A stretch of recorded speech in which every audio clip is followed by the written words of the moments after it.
So I'm here in Augusta to first and foremost thank the federal, state, and local leaders. Mayor, I want to thank you for your leadership in particular on the ground.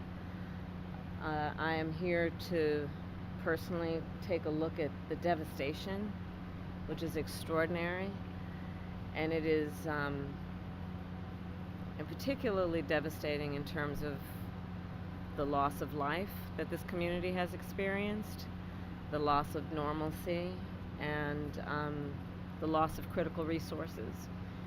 And so I'm here today to thank all of those who are working to get folks the support and the relief that they so desperately need and so rightly deserve. And that includes the fact that still in this community, up to 60% of the residents here do not have power. Many have been without running water for at least a couple of days now. Many have water but no hot water. I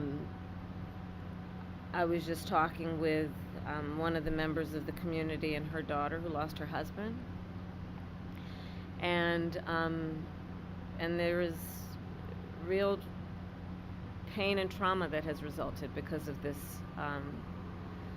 hurricane and what has happened in terms of the aftermath of it. I do want to acknowledge and thank the first responders who have been extraordinary. Having met with them, they are the kind of folks that are the heroes in moments of crisis, who do extraordinary work that is about lifting up other people. As it relates in particular to the leaders who are here and doing that work, including the first responders, most of them, as it relates to the local folks, are folks who have personally, and their families have personally experienced loss and devastation, and yet they leave their home, leave their family to go to centers like where I was earlier to do the work of helping perfect strangers. And it really does highlight the nobility of the kind of work that these public servants have dedicated themselves to, which can be in moments of crisis like this so selfless in the way that they do that work. The president and I have been paying close attention from the beginning to what we need to do to make sure the federal resources hit the ground as quickly as possible.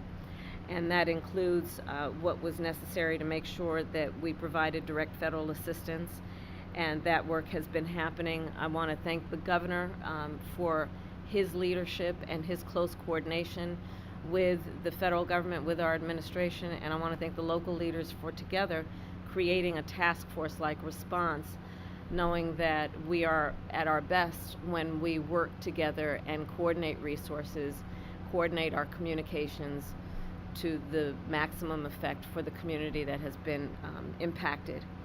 And the federal relief and assistance that we have been providing has included FEMA providing $750 for folks who need immediate needs being met, such as food, baby formula, and the like. And you can apply now for anyone who's watching this who has been affected.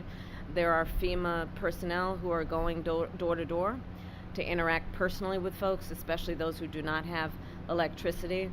But also that aid, if you have electricity, can be applied for online, and I encourage people to do that. FEMA will just basically verify your address, and then the process should take hold.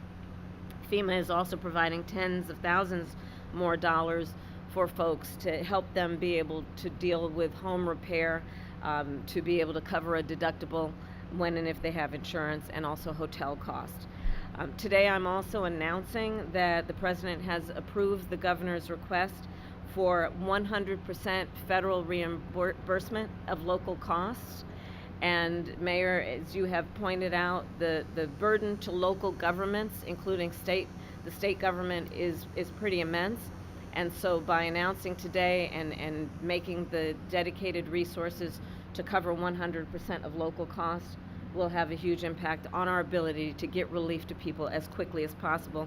And that will include, for example, what the federal government will do to reimburse local and state governments around issues like debris removal, which you can see just up and down this street, much less in other areas of the state and in the region.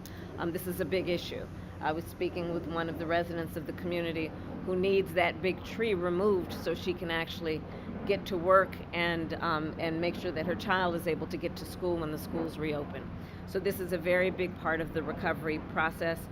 That money of the federal reimbursement will also help with emergency services that are now being provided by the state so that they can be reimbursed and then have the resources to keep providing those emergency services. Also, we will be covering the local government costs for food, water, and shelter. Again, resources that are desperately needed by the members of this community. And so my final point to the residents of this community and the region is that we are here for the long haul. There is the work that we have done together that was the immediate response, well, preparation for, and then the immediate response after. But there's a lot of work that's going to need to happen over the coming days, weeks, and months. And the coordination that we have dedicated ourselves to will be long lasting to get families, to get residents, to get neighborhoods back up and running. And my last point is this.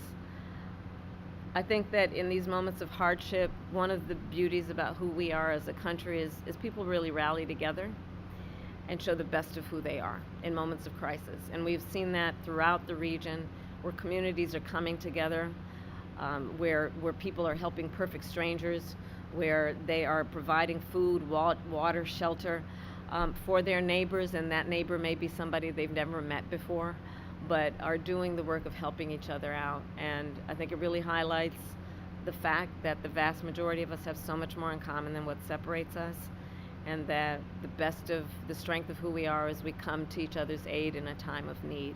So I thank everyone for doing that kind of work every day. And with that, there is more work to be done. Thank you all. Thank you. Thank you. I did receive updates in terms of what's happening in the state, and so far the number looks to be 33. The mayor was just sharing with me 7 alone in Augusta, Richmond County. So the numbers are coming in, and part of the challenge of being accurate at this moment is that there are still so many areas that are remote, also rural areas, areas that are not easily accessible. So the assessment of the damage is being done across the board, and of course the highest priority is to locate and determine individuals, people who are in need, and making sure we're getting to them as quickly as possible.